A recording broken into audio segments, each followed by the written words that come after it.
Subscribe to our YouTube channel and press the bell icon to get the latest updates.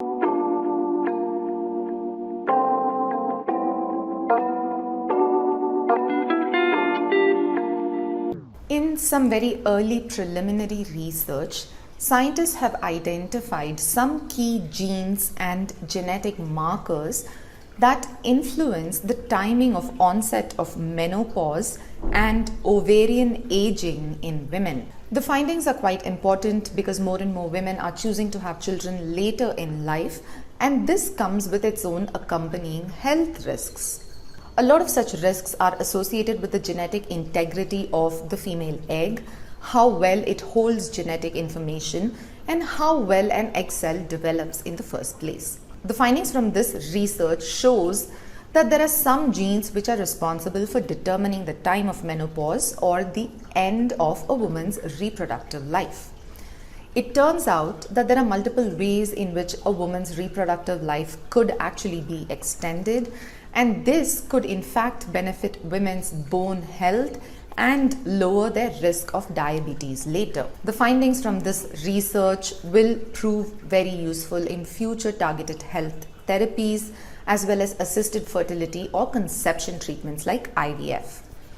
In this video, we'll take a look at what the researchers have determined and how manipulating genes responsible for menopause affects women and female mammals in other ways very crucial to our understanding of the generally understudied field of women's health. I'm Sandhya Ramesh and this is Pure Science. Menopause is the end of menstrual cycles in women.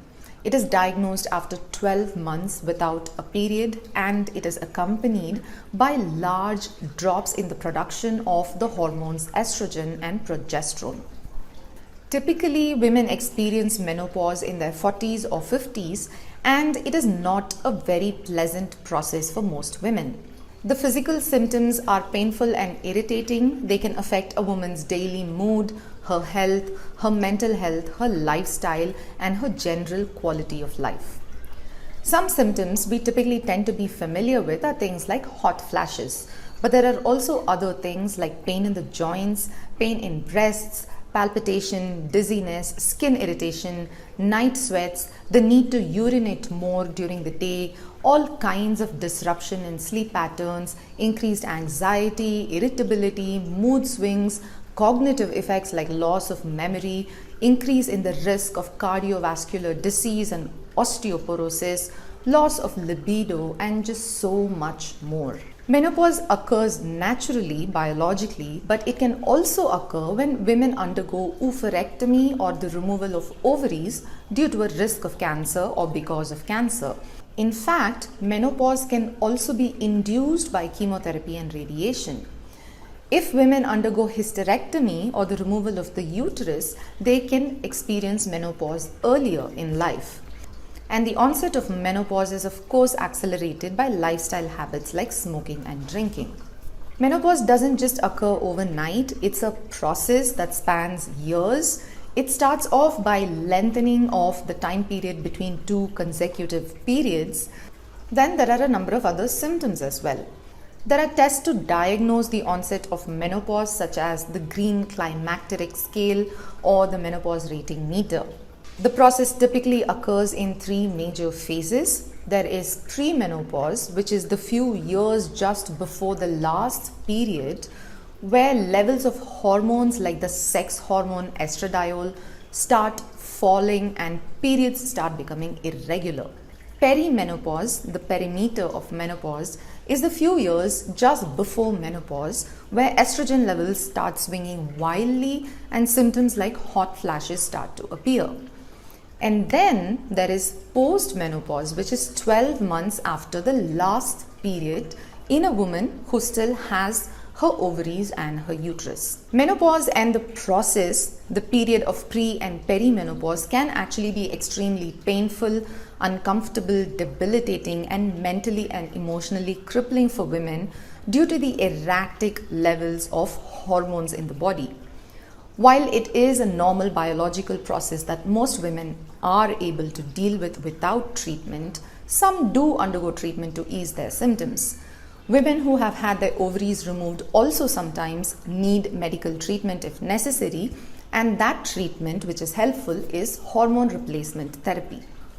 For menopause, hormone replacement therapy is not done long term, and it has also shown other benefits generally, like improvement in bone health and lowering the risk of type 2 diabetes. This now brings us to the study. The researchers analyzed the genome data of over 200,000 women of European descent who had already experienced menopause between the ages of 40 and 60. They analyzed over 13 million genes and DNA damage response or DDR pathways. As the name suggests, it's the process that is involved in repairing any damage to our DNA. All the DDR pathways and genes and changes in the DNA that the researchers were analyzing were associated with ovarian health and delayed menopause, so that the team could identify the genetic determinants of ovarian aging and delayed menopause. The team identified two key enzymes that perform DNA repair, which seemed to affect the reproductive period in a woman and the onset of menopause. So they manipulated the two associated genes. They did so in female mice, and they observed the effects of this manipulation in the offspring of those female mice. In the mice, when the gene CHEK1 was overexpressed or turned on after the aging gene automatically naturally turns off, the female pups had an increased life, as did the generation after that. So manipulating this gene in the mother resulted in 2 generations of female mice with a longer reproductive period. This was enabled by an increase in the number of starting eggs in the fetus. All mammals, including women, are born with a fixed number of eggs, or rather oocytes or cells that would go on to become future eggs. Ovaries are not really capable of producing new eggs after birth. So by increasing the number of starting oocytes at birth, the gene enabled 2 generations of mice to have a longer period of reproductive life. Thus, the researchers also established that manipulating this gene does not affect the genetic integrity of the larger egg reserve. When the other gene, the CHEK2, was inactivated in mice, the subsequent generations also demonstrated an increased reproductive lifespan. But this was not because of an increase in the number of starting eggs. Instead, what this gene did was it reduced the natural degradation and aging of follicles in the ovaries. These are the follicles inside of which oocytes grow on to become egg cells, and a handful of this is compromised in every menstrual cycle. Only one egg is released and the other oocytes are discarded. This is how eggs get depleted in the female body.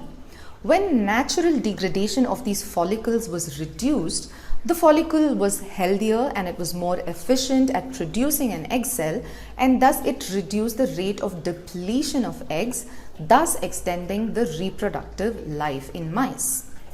The researchers also found that women who naturally lacked this gene experienced menopause on average about 3.5 years later than women with an active gene. These findings are preliminary but very interesting and important. The researchers then also used other independent data sets, genetic data sets from elsewhere, to confirm their findings on women from other backgrounds, including over 78,000 women of East Asian descent.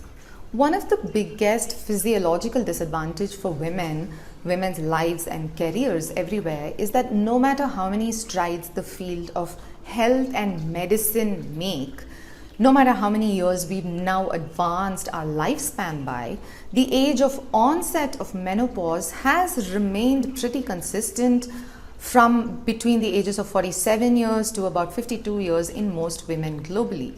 And it has remained so for about at least 200 to 250 years, although the average life expectancy has been rising sharply everywhere. This means that no matter what medical breakthroughs we do, when women have to conceive naturally, biologically, they have to do so in their 30s or 40s without any problems.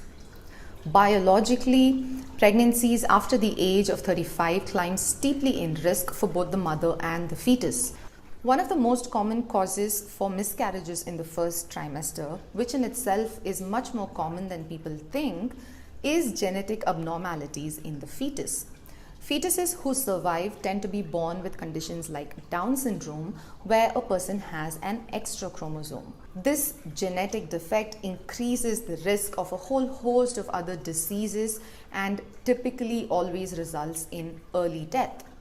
There is also a sharp increase in the risk of miscarriages naturally, as most miscarriages happen because of chromosomal defects in fetuses. And having one child with chromosomal defect makes it more likely to have subsequent children with chromosomal defects. But thanks to fertility and conception techniques, women are now able to postpone having children by a few years.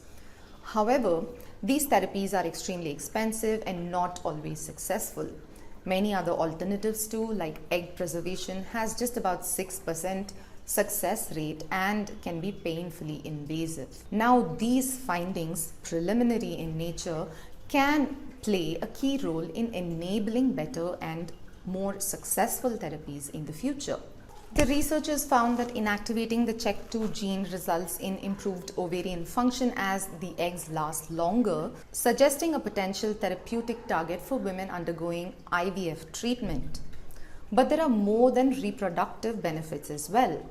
They were able to confirm other health benefits that we already were aware of. The researchers confirmed that delaying menopause genetically aided bone mineral density, it reduced the risk of fracture in bones, and it also lowered the risk of type 2 diabetes. These findings are consistent with previous hormone therapy results and estrogen studies that have shown a benefit to bone health and protection against diabetes. Other studies have also shown that hormone therapy does not increase risk of cardiovascular disease or death, which these researchers also confirmed. However, there is a concern that it could potentially increase the risk for hormone-related cancers like breast cancer. The researchers also confirmed that intake of alcohol and smoking makes menopause occur earlier. Women who drank to maximum recommended limits experienced menopause about a year earlier than women who drank moderately. With each additional cigarette smoked per day, the onset of menopause was decreased by 2.5 weeks. Finally, the researchers also found that genetically altering the start of menstruation also affects the onset of menopause. For each year that the start of menstruation was advanced, menopause advanced by 8 weeks. These findings are all preliminary but are very promising. More findings about women's reproductive health is expected to aid in assistive fertility and conception treatments as well as age-related illnesses in women.